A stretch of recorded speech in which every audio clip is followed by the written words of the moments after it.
Bom dia, Rafael Bizinha, estrategista Santander Private Banking. 3 de agosto, a última sexta-feira encerrou, portanto, o mês de julho e o Ibovespa encerrou aí com alta de pouco mais de 8,5% no mês, mesmo com aquela queda de 2% da última sexta-feira, que, assim, no nosso ponto de vista, não teve nada demais, Acho que um processo aí de realização de lucros, mesmo com aquela queda, teve uma alta importante na semana e também no mês, como a gente acabou de mencionar, tá? Com isso, a gente tem uma retomada consistente que vem lá entre abril, maio, junho e também julho, que foram fortes, mas ainda não suficientes para compensar de forma integral as quedas entre fevereiro e, sobretudo, a grande queda aí que aconteceu em março. Então, o Ibovespa no ano ele ainda cai 11%, apesar de toda a recuperação que teve aí de abril em diante, tá? No mês passado, então, o IMAB, olhando um pouco para a renda fixa, teve um desempenho bom.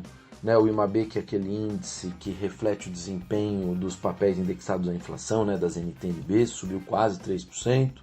O IRFM, que é um índice semelhante, mas referente aos papéis, os títulos de juros nominais prefixados, esse teve alta aí perto de 0,80%. Tá? O câmbio ele apreciou 1,93%, tá? Em julho. Mas assim, com fortes oscilações ao longo das semanas, que como a gente bem comentou aqui várias vezes, o dólar ele tem cedido mais recentemente contra muitas divisas no mundo, o que vem influenciando positivamente para o real, Mas assim, o grande destaque entre as moedas lá fora que estão performando melhor do que o dólar é o euro, tá? Então isso chama atenção e convém observar bem de perto. No exterior, mais assim, discussão importante continua sendo essa perda de ritmo da economia americana em julho, mas é uma perda de ritmo sem apontar reversão, sem apontar queda, é mais uma acomodação da taxa de crescimento, e os resultados corporativos, como a gente também já vem mencionando, eles estão vindo bastante fortes, tudo que foi divulgado até então, que é quase a integralidade dos resultados mais relevantes lá fora, na Bolsa Americana.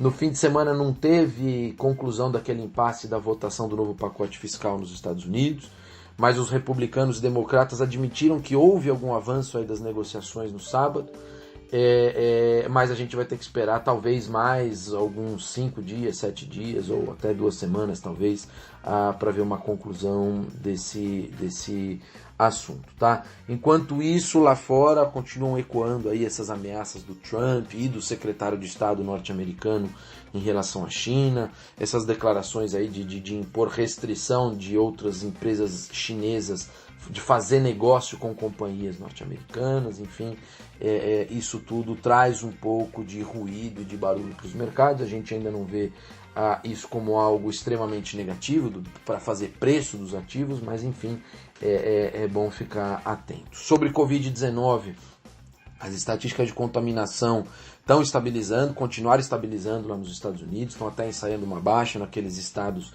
que recentemente estavam numa situação mais crítica, Por outro lado, tem outros estados ali que estavam mais tranquilos e agora começaram a acelerar, tá? E na Europa tem a tensão aí com Espanha, Alemanha, que a gente está vendo o ressurgimento de novos casos, mas a perspectiva também não é de nenhum tipo de descontrole.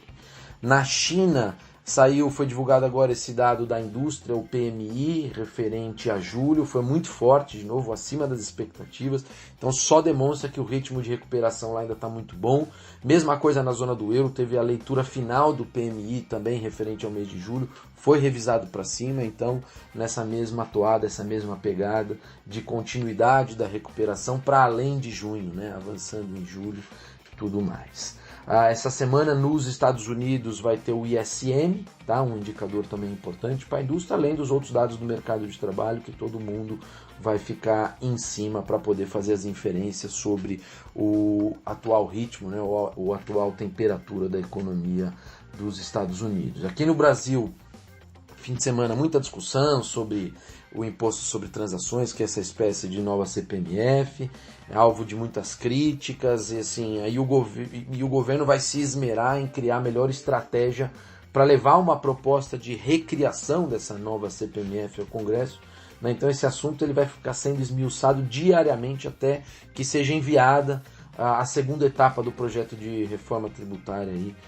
do Planalto, tá? Outro assunto delicado e que teve bastante atenção e foi objeto de muitos artigos no fim de semana são as tentativas aí de alguns grupos para encontrar meio de driblar o teto dos gastos, tá, do governo para 2021, supostamente para encaixar mais investimentos aí no orçamento e tudo mais.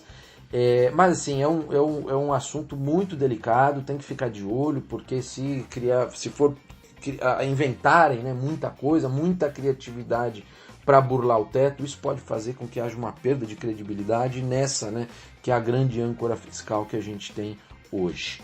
Tá? Na quarta-feira agora vai ter reunião de política monetária aqui no Brasil, então provavelmente o Banco Central vai reduzir a Selic em 0,25 ponto percentual, esse é o consenso dos analistas. Como o IPCA 15 de julho foi muito baixo, né, a inflação de julho, então tem justificativa para reduzir a Selic agora, mas como os dados econômicos também estão fortes, provavelmente o BC deve indicar que após essa redução agora da quarta-feira, ele vai interromper o ciclo de diminuições dos juros básicos. Eu fico por aqui, bom dia a todos.